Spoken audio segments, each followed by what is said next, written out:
학개서 2장과 히브리서 12장은 만왕의 왕의 보좌가 예루살렘 성전에 굳게 서기 위한 하늘과 땅의 진동이 있을 것이라고 예언합니다.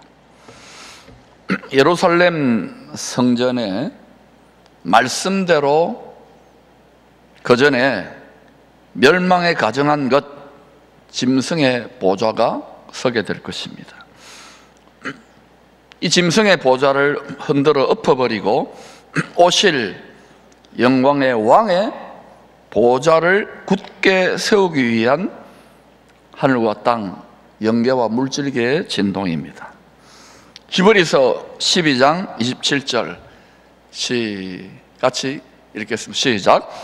이 또 한 번이라 하심은 진동하지 아니하는 것을 영존하게 하기 위하여 진동할 것들 곧 만드신 것들이 변동될 것을 나타내십니다.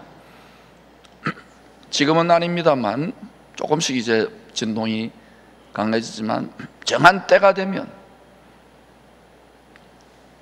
주어지기 전 3년 반이 되면 모든 것이 말씀의 반석 위에 세워지지 않은 모든 것은 다 흔들려 넘어지고 말 것입니다. 무너지고 말 것입니다. 나라가 심히 지금 진동하고 흔들리고 있지요. 나라를 다스리는 높은 지위에 있는 사람들을 위해 많이 기도해야 될 때입니다. 성경에 그렇게 하라고 하셨습니다. 임금들과 높은 지위에 있는 모든 사람을 위하여 하라. 이는 우리가 성도들을 말합니다. 모든 경건과 단정함으로 고요하고 평안한 생활을 하려 합니다. 다 믿는 건 아니지만 그 시대에 깨어있는 성도들 덕분에 백성들이 덕을 봐야 돼요. 축복의 통로이기 때문에 기도해야 합니다. 모든 권세는 가장 높은 하늘의 보좌에 계신 하나님께로부터 위임됩니다. 국민들이, 지도자들이 각자의 탐심을 따라, 자기 욕심을 따라 지도자를 세우게 되면 그 나라에 분량이 넘어서면 징계와 재앙이 임합니다. 이러한 하나님의 징계와 재앙을 막는 세상의 빛과 소금이 성도입니다. 다 부패해지기 때문에 그래요. 소금을 뿌려야 돼요. 빛을 쏘여야 돼요. 세상의 빛이요, 세상의 소금입니다. 그리스도의 깨어진 심장, broken heart로 나라를 위해 기도해야 할 때입니다. 이러한 broken heart가 없다, 하나님의 상한 심장이 없다, 회개해야 됩니다. 마음이 심히 부패하고 살쪄버린 거예요. 헛되고 헛된 것을 구하고 있는 거예요. 이 세상의 제1의 전선은 영적 전쟁터입니다. 이것은 오직 그리스도의 군사, 그리스도 신부들만이 눈치채고 싸울 수 있는 전쟁터예요. 기도의 공격과 기도의 방어선이 무너지면 안 됩니다. 제1전선이 무너지면 제2전선은 마음과 생각입니다. 사상, 이념, 생각, 감정, 의지와 말의 전쟁터예요. 제1전선의 영적 전쟁이 무너지면 자연스럽게 육신의 생각을 다 따라가게 됩니다. 육의 경향이 있기 때문에. 육신의 생각은 하나님의 원수가 되게 합니다. 이 세상이 전부 다 인양 복에 물리, 유물적이 되는 거예요. 유물적이 될수록 육체적이 되고 굉장히 쾌락적이 됩니다. 부패하고 썩습니다. 그래서 원수가 되는 거예요. 제1전선에서 무너지지 마시기를 축원합니다. 제2전선에 지금 구멍이 뻥뻥뻥 뚫리잖아요. 제3의 전선은 이 물리적 세상, 땅의 세상, 혈과 육의 세상에 일어나는 수많은 일들입니다. 지금 대한민국과 전 세계에서 일어나는 일들은 눈에 나타나고 보이는 것만으로 일어난 일이 아닙니다. 하늘에 있는 공중의 권세 잡은 자들과의 싸움에서 치열한 영적인 싸움이 벌어지고 있는 것입니다. 그러므로 깨어서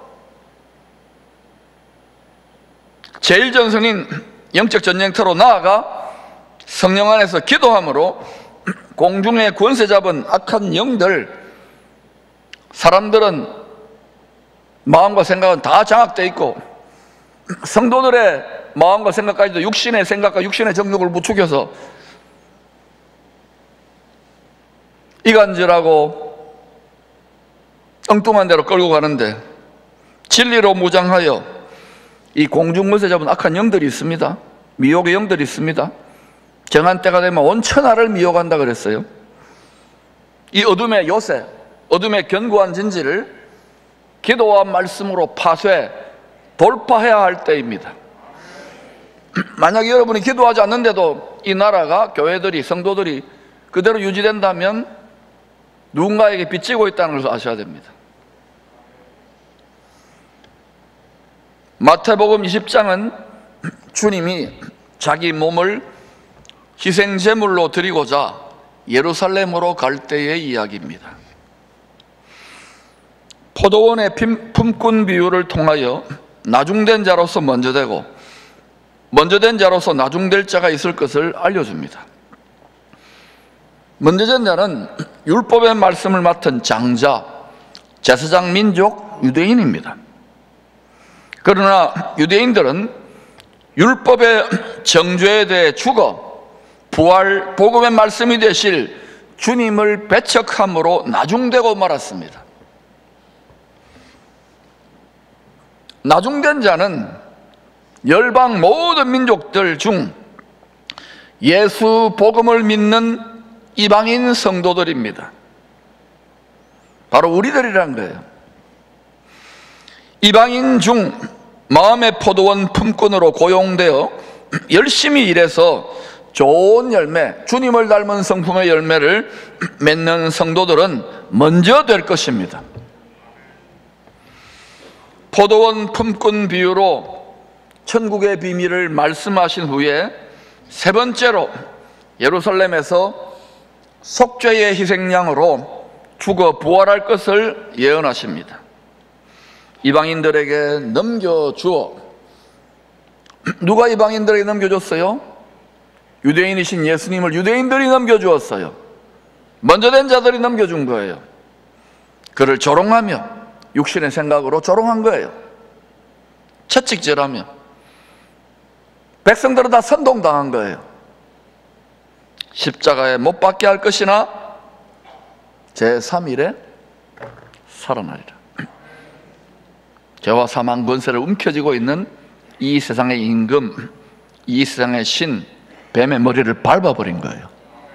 창세기 3장 15절에 복음대로 아버지의 뜻을 이루려고 창세전에 아버지가 정한 뜻이에요. 죽음의 고난을 자원하여 받기 위하여 예루살렘으로 가고 있는 것입니다. 억지로 가는 게 아닙니다. 앞에 있는 즐거움, 자신을 통하여 많은 백성들이 하나님의 상속자가 될 것, 영원한 하나님 나라의 영생 부활의 복음에 참여할 것을, 그 즐거움을 바라보고 희생제물의 길을 걸어가는 거예요.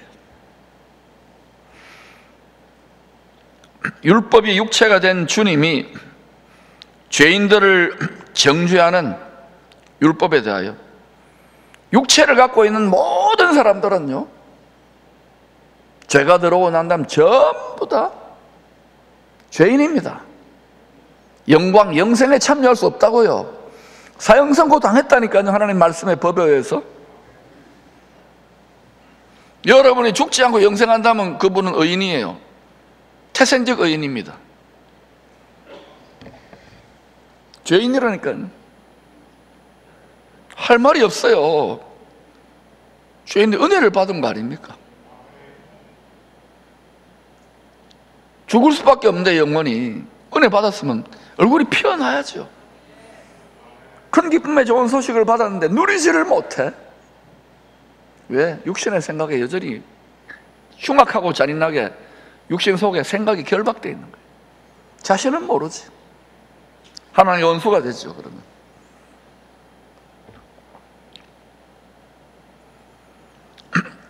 죄인들을 정죄하는 율법, 예수님이 그 율법 육체입니다. 율법 말씀 육체가 죽어야, 율법에 대해 죽어야 부활 생명의 성령의 범, 복음이 될 수 있기에 홀로 주님이 죽기까지 복종한 거예요. 그 덕분에 우리는 큰 기쁨의 좋은 소식을 받게 된 거예요. 그러나 여러분, 복음을 받아들였지만 큰 기쁨의 좋은 소식을 잘 느껴지지 않는 이유가 뭘까요? 생로병사, 나이 들어가고 먹고 살아야 되는 이 부분 때문에 구원의 완성, 부활의 몸, 영광의 몸, 썩지 않을 몸을 아직 입지 못했기 때문에 죽을까 봐 두려운 거예요. 죽는 게 아닙니다. 잠자는 겁니다. 예수 그리스도 안에서, 약속 안에서. 믿습니까? 요즘 교회는 왔다 갔다 하는데 성경 말씀을 하나님의 말씀으로 안 믿는 분들이 점점 많아져요. 여기는 한 번도 그런 분이 없는 줄로 믿습니다. 주님이 십자가를 지고 아버지의 말씀에 순종하신 것은 저절로 된 것이 아닙니다. 히브리서 2장 10절 볼까요? 시작. 그러므로 만물이 그를 위하고 또한 그로 말미암은 이가 많은 아들들을 이끌어 영광에 들어가게 하시는 일에 그들의 구원의 창시자를 고난을 통하여 온전하게 하심이 합당하도다. 예수님은 구원의 개척자, 영생길의 개척자, 구원의 창시자입니다. 근데 그 예수님을 하나님 아버지가 고난을 통하여 온전하게 했대요. 그게 합당하답니다. 하나님의 뜻에. 무슨 이런 나쁜 아버지가 있어요? 잔인한 아버지가 있어요. 친아들인데 예수님, 우리는 양아들이고. 아버지께서 주님을 만유의 상속자로 하늘과 땅의 모든 권세를 위임해 줄 만한 하나님의 상속자답게 온전하게 하셨어요. 무엇을 통해서? 고난을 통해서. 무엇을 통해서요?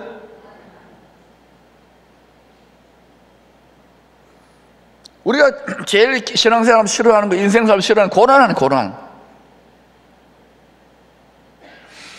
여러분이 큰 이 세상에 재벌 기업, 많은 재산을 가진, 많은 권력을 가진 왕이거나 재벌 회장이라고 합시다. 그러면 자기 아들에게, 친아들에게 사업을 물려주고 권력을 이양해 주려면 어때요? 훈련을 시킵니까? 안 시킵니까? 합당하게 온전케 다듬어야 되겠죠. 상속자답게. 우리들도 고난을 통하여 하나님의 상속자답게 하나님 아버지가 온전하게 다듬어 가십니다.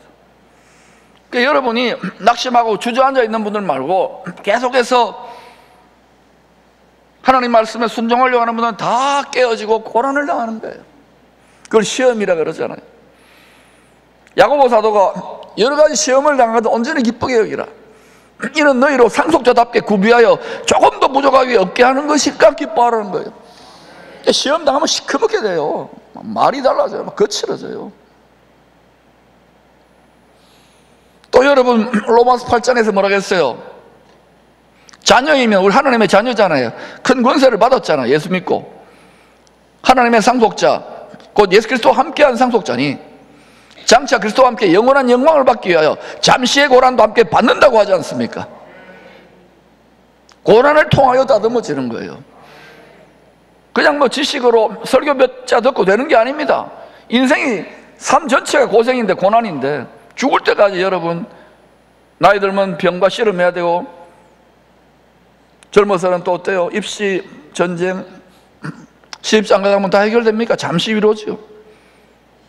이 세상은 고생으로, 고난으로 연단되어 아버지의 상속자답게 다듬어지는 곳이라는 것을 기억하십시오. 이 세상이 전부 다 그냥 육체적인 양 유물적으로 살아가면요 굉장히 쾌락적이고 말초적이고 거짓말만 바꿔서 합니다. 부패해집니다. 반드시. 그걸 또 자손들에게 넘겨줘요. 여러분 북쪽의 자손에가 넘겨주니까 행복해 보입니까? 반지옥에 올라오지요. 속지 마시기를 바랍니다.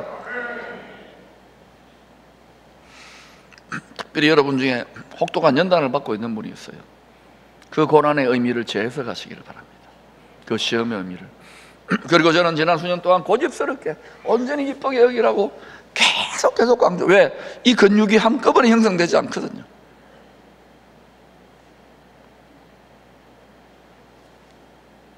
특히 중한 질병이나 가난이나 고통이 있습니까? 예수 믿다가 낙심하고 행복이 없고 외로움과 울분과 원통함과 비참함만 가득합니까? 우울합니까? 온전히 기쁘게 여겨보세요. 이게 될 때 즐거움의 기름, 승리자의 기름이 부어진답니다. 그러지 않으면 한평생 그렇게 살다가 겨우 예수의 은혜를 덧입어 영생 부활에 참여하는 거예요.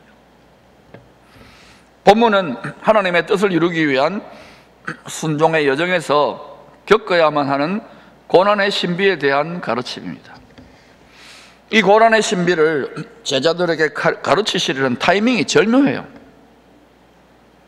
3년 동안 갈릴리 신학교에서 주님께 직접 배웠던 제자들입니다. 이게 졸업을 앞두고 있어요. 졸업을 앞두고 가장 어려운 과목으로 소문이 나 있는 고난에 대해서 배우게 됩니다. 마지막 학기 고난학 3학점짜리를 지금 듣는 거예요. 이때 조교가 등장합니다. 타이밍도 절묘하죠. 조교가 누구냐? 세베대의 두 아들 야고보와 요한이 자기 엄마를 앞세워가지고 인사청탁을 하러 옵니다. 뭐라고 했을 것 같아요? 엄마 예수님 지금 예루살렘으로 가고 있는데 아마 선지자들이 예언했던 메시아로 왕으로 보좌에 앉을 것 같아. 그 엄마 빨리 좀 앞세워가지고 우리 좀 띄워달라고 해라. 이거예요. 이게 지금 예나 지금이나 치마 빠르면 대단합니다. 그래서 엄마가 와가지고 예수님께 인사청탁을 합니다. 저기 보니까 당신은 우리 조상들이 오랜 세월 기다려온 기름 부은 왕 메시아 그리스도가 맞는 것 같습니다. 이제 곧 당신이 선지자들의 예언대로 예루살렘 성전의 지성소에 보좌에 앉아 이스라엘과 온 세상의 왕이 될 때에 내 두 아들을 잘 부탁합니다. 요거는 죽도시장에서 방금 사온 싱싱한 과메기입니다. 묵로도 있습니다. 하나는 주가 앉게 될 보좌 우편에, 하나는 보좌 좌편에 앉도록 어명을 내려주세요. 이 말이에요. 그러자 그 청탁을 받고 주님이 수수께끼 같은 질문을 하십니다. 읽어볼까요? 시작. 예수께서 대답하여 이르시되 너희는 너희가 구하는 것을 알지 못하는도다. 내가 마시려는 잔을 너희가 마실 수 있느냐? 그들이 말하되 할 수 있나이다. 마실 수 있다 그래요. 그 잔을. 지금 주님이 마시려는 잔은 유월절 어린 양으로 십자가에 죽임당하는 고난의 잔입니다. 하늘에 계신 아버지께서 세상 모든 죄를 독생자 아들에게 다 뒤집어 씌워버렸어요. 그리고 그 죄에 대한, 세상 죄에 대한 모든 죄인들의 진노를 아들에게, 죄 없는 아들에게 다 뒤집어 씌우고 그 진노를 다 쏟아붓는 거예요. 뒤집어 씌워가지고 사약을 담아가지고 잔에다가 마셔라. 세상에 아버지가 상감마마인데 세자한테 사약을 받으라. 왜 아버지가 이런 어처구니 없는 짓을 할까요? 아버지는 말씀의 법대로 심판, 멸망이 임할 옛 세상을, 이 세상을 말해요, 이처럼 사랑하사 독생자를 희생제물로 내어주신 거예요. 그렇게 하신 이유는 그를 믿는 자들에게 영생, 부활, 천국을 상속해 주시려고. 이게 예수 믿는 겁니다. 여러분의 바라는 것이 이 세상뿐이라면 주와 복음을 위해 애쓰고 교회 이리 봉사하고 수고하고 불쌍한 자들입니다. 사도들이야말로, 예수님이야말로, 선지자들이야말로, 순교자들이야말로 가장 비참하고 불쌍한 자들이에요. 과연 그럴까요? 저는 부러운데.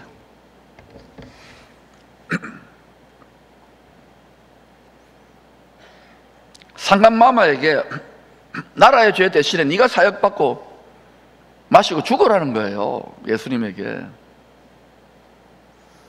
그렇게 해야 새 세상이, 새 나라가 창조되기 때문에.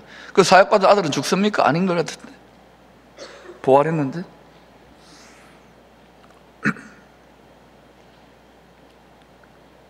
그럼에도 말씀이 육체가 되신 독생자는 아버지를 어느 정도로 사랑했냐면 마음을 다해, 생명을 다해, 힘을 다해, 뜻을 다해 사랑했기에 기꺼이 그 잔을 마시려고 합니다. 주님을 사랑한다, 너무 쉽게 말하고 있어요. 마음을 다해, 힘을 다해, 뜻을 다해, 생명을 다해 사랑하신 분은 오직 한 분밖에 없어요. 여러분, 굉장히 낭만적으로 사랑합니다. 굉장히 이기적으로 사랑합니다. 우리가 원하는 것, 고난 없고 시험 없는 달콤한 신앙생활, 그거 아니면 삐지고 도망가고 이 교회 저 교회 돌아다니고 불평하고 원망하고 인상이 험악해지고, 이게 우리들의 신앙 수준 아닙니까? 우리가 그런 체질인 것을 압니다, 아버지는. 그래서 독생자가 죽어 그 피를 뒤집어 씌워가지고 하나님의 의를 옷 입혀준 거예요. 그리고 예수님 닮고 예수님의 길을 따라가라고, 순종하라고 하시는 거예요.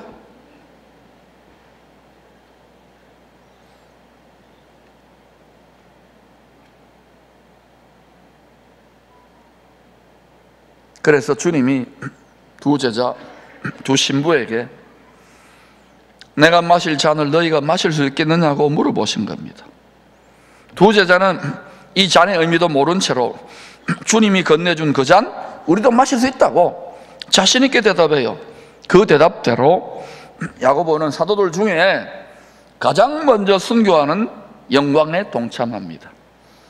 요한은 모든 사도들이 다 순교한 후에 요한계시록 마지막 세상 종말에 영원한 복음을 기록으로 남기고 순교하는 영광에 참여합니다. 우리는 날마다 순교할 수 있기를 축원합니다. 날마다 죽노라. 우리의 부패한 정욕, 죄성, 생각에 대해 손톱처럼 자라나는 교만에 대해, 손톱처럼 자라나는 안일함에 대해 날마다 못 받기를 축원합니다. 두려움에 대해, 비참함에 대해, 외로움에 대해 항상 기쁨으로 못 받기를 축원합니다. 그리고 묵묵히 주님 가신 길을 따라가는 영광에 참여하시기를 축복합니다. 주님이 보좌의 좌우편에 앉게 해달라고 구할 때 내가 마실 잔을 너희도 마실 수 있겠냐고 물어본 것은 청혼의 의미가 있습니다. 어떤 의미요? 청혼. 나랑 결혼해 주겠어요? 한 몸에 돕는 배필이 돼 주겠어요? 이 말이에요.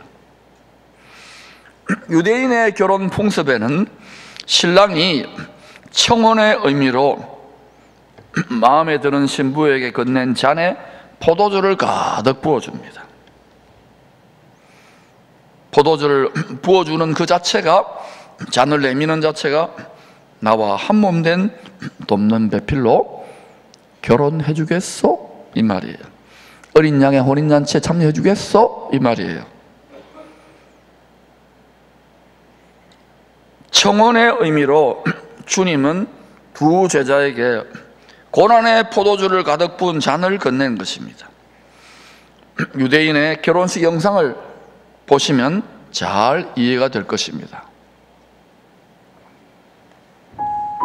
유대인들이 전통적으로 지켜온 결혼 풍습은 색다른 면이 있으면서도 성경적인 가르침을 많이 포함하고 있습니다. 그들의 옛날 결혼 풍습은 대략 이렇습니다. 먼저 남자가 결혼을 하려면 그 남자는 여자의 집에 찾아가서 장인될 사람에게 돈을 건네줍니다. 말하자면 지참금을 주고 그 여자를 사는 셈입니다. 그리고 그 가족들은 식탁에 둘러앉아 간단한 연회를 하는데, 이때 중요한 것은 신랑 될 남자가 신부 될 여자의 잔에 포도주를 가득 부어놓는 것입니다. 그리고 이 여자는 이 남자와 결혼할 뜻이 있다면 그 잔을 들어서 포도주를 마시고, 만약 마시지 않는다면 당신과 결혼하지 않겠다는 분명한 의사표시가 되는 것입니다. 이제 이 여자가 잔을 들어 모든 사람이 보는 앞에서 마시게 되면 가족들은 박수를 치며 기뻐합니다. 이제 이 남자는 처소가 마련되는 대로 다시 데리러 올 것을 약속하고 아버지의 집으로 돌아갑니다. 신랑 될 남자는 청혼에 대한 감사의 표시로 신부에게 선물을 주고 떠나는데, 무려 1년가량을 신부와 떨어져 살게 되는 것입니다. 이 기간을 정혼기간이라고 합니다. 이제 집에 돌아간 신랑은 그때부터 신부와 함께 살아갈 처소를 준비하는데, 신부를 언제 데려오느냐고 물으면 그것은 우리 아버지가 결정하신다고 말합니다. 결혼 날짜는 신랑의 아버지 외에는 그 때와 시기를 알 수가 없다는 것입니다. 그것은 신랑의 아버지가 결혼 날짜를 결정하기 때문입니다. 그러는 동안 신부는 결혼식에서 입을 하얀 세마포 옷을 준비해서 침대 머리맡에 두고 신랑 맞을 준비를 하며 기다린다는 것입니다. 그리고 어느 날 밤 신랑이 도착하면 친구들과 함께 나가 찬송하리로다 주의 이름으로 오시는 이여 라고 외치면서 결혼식을 올린 후 마을 사람들과 잔치를 하며 즐거워합니다. 보통 결혼식은 밝은 낮에 거행하는 것이 상식이지만, 유대인의 결혼 풍습에서는 한밤중에 신랑의 들러리들이 뿔라파를 불며 신랑이 왔음을 알리면서 밤에 혼인잔치를 한다는 것입니다. 그리고 신부의 들러리들은 등불을 밝히며 신랑을 맞이하는데, 이때 들러리들은 보통 10명씩 두는 것이 관례였습니다. 따라서 들러리들이 가지고 있는 등불은 대단히 중요한데, 만약 불이 꺼진다든지 기름이 떨어지면 큰 문제였던 것입니다. 그래서 신부의 들러리들은 예정보다 늦게 오는 신랑을 기다리다 등불이 꺼지지 않도록 여분의 기름까지 준비해야 했던 것입니다. 즉, 성경의 열처녀 비유의 핵심도 두말할 필요도 없이 깨어있으라는 것입니다. 고난의 잔을 먼저 마신 신랑이 건넨 청혼의 잔을 기꺼이 마신 신부들이 어린 양의 아내로 오실 왕의 우편과 좌편에 앉게 될 것입니다. 이 청탁을 가만히 지켜보던 10명의 제자들은 시기질투심이 나가지고 분통이 터졌어요. 교회도 가만히 보니까요, 누가 좀 나보다 나아지거나 인정을 받거나 뭐가 되면은요 못 견뎌요. 어린아이들이죠. 아마 제자들 3년 동안이나 갈릴리 신학교 졸업반인데 이런 말을 했을 것 같아요. 아니, 저것들이 선수를 쳐? 야, 이거 내가 가만히 있으면 밀리겠다. 나는 어머니만 아니고 아버지, 일가친지, 사돈의 팔촌의 동창회까지 총동원해가지고 인사청탁을 해야 되겠다. 그래서 반드시 메시아 왕국의 가장 높은 자리에까지 올라가 앉아 출세해야 되겠다.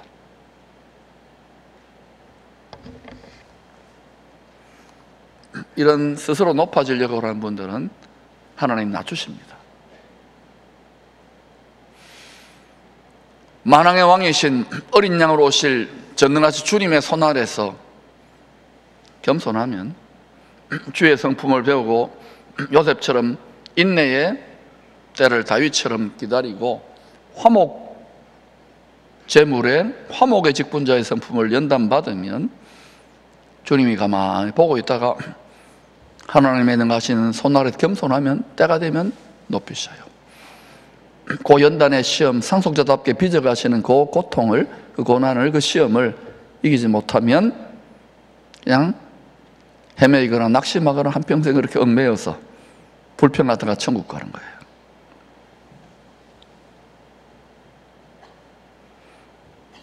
성경 말씀을 지식으로 안다고, 교회를 오래 다니고 어떤 교회 일을 한다고 주님이 우리에게 건네준 잔을 마실 수는 없습니다. 신랑의 약속을 끝까지 믿고 여러 가지 어려움 속에서도 기도하는 신부들에게 때가 되면, 오순절 날이었죠, 각자에게 때가 되면 성령께서 십자가의 사랑을 그 마음에, 연단된 마음, 깨끗한 마음, 말씀의 칼로 할례된 마음에 부어주실 때, 십자가의 사랑이 부어져 깨달아질 때 신랑이 건넨 청혼의 잔을 기꺼이 마실 수가 있게 되는 것입니다. 그리스도의 몸을 모질게 핍박했던 바울, 스데반이 자신의 육체의 잔으로 순교자의 영광, 스데반 집사가 순교자의 영광을 취했어요. 그 핏값으로, 스데반의 핏값으로 핍박자요 폭행자였던 바울이 십자가에 나타난 주님의 사랑을 깨닫고 신랑이 건넨 청혼의 잔을 기꺼이 마십니다. 그래서 그는 다른 사도들보다 더 열심으로 이방인의 사도로 택함받았다는 것을 깨닫고 그리스도의 몸된 교회를 위하여 자기 육체의 잔에 그리스도의 남은 고난을 채워 기쁨으로 마셨습니다. 자기 육체를 가지고 관제라고 하는 포도주 붓는, 제물 위에 붓는 그런 제사가 있어요. 전제라고도 하고, 자기의 모든 마지막 피 한 방울까지도 다 부어버린 거예요. 그래서 이런 고백을 한답니다. 골로새 1장 24절 같이 읽어보십시다. 시작. 나는 이제 너희를 위하여 받는 괴로움을 기뻐하고 그리스도의 남은 고난을 그의 몸된 교회를 위하여 내 육체에 채우노라. 저는 목회자로서 이렇게 저렇게 가르쳐도 보고 또 메시지도 전해보고 복음도 전해보고 일대신앙으로 주님 따라간다고 했는데요, 때때로 복되고 기분 좋고 좋은 일도 많이 겪지만 때때로 괴로움이 있겠죠, 고난이 있겠죠, 불시험이 있겠죠. 그때 솔직하게 별로 기쁘지 않았어요. 근데 한 4년 전부터 그렇구나, 나는 이제 너희를 위하여 받는 괴로움을 기뻐하고, 다시 말씀드립니다, 나는 이제 골로새 교회 성도들을 위하여 받는 괴로움을 기뻐하고, 이런 자들이 지도자들입니다. 이런 기쁨이 있는 사람이 충성된 자입니다. 나는 이제 너희를 위하여 받는 괴로움을 기뻐하고 그리스도의 남은 고난, 주님이 왜 남겨놓았을까요? 갑지부를 다 하셨는데 이 보좌에 함께 앉을 잔을 마실 자들을 위하여 남겨놓은 그 남은 고난, 그 잔을 자기 육체가 되어, 육체가 잔이에요, 그의 몸된 교회를 위하여 내 육체에 고난의 신 포도주를 다 채워버린 거예요.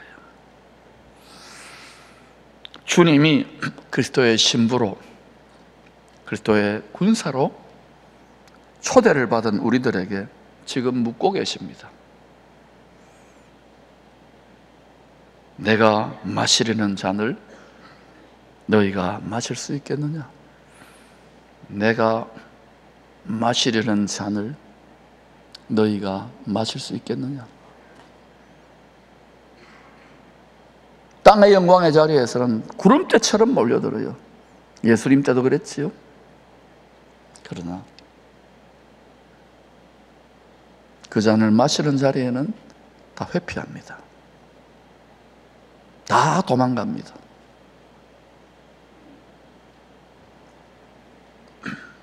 오늘 이 말씀을 달게 받고 내 몫에 태인 십자가, 내 몫에 태인 고생의 잔을 달게 마실 수 있는 분들은 오늘 이 말씀을 받는 은혜가 있기를 축원합니다. 저는 한 주 동안 이 말씀을 준비하는 한 주 동안 계속 우리 자녀들 또 태어날 손주들에게 이 은혜가 임하기를 간절히 기도했어요. 이 땅 것뿐만 아니라 영원한 것에서, 영원입니다. 이 은혜가 있기를 여러분과 여러분의 가정과 자녀 손들에게 축복하며 기도합니다.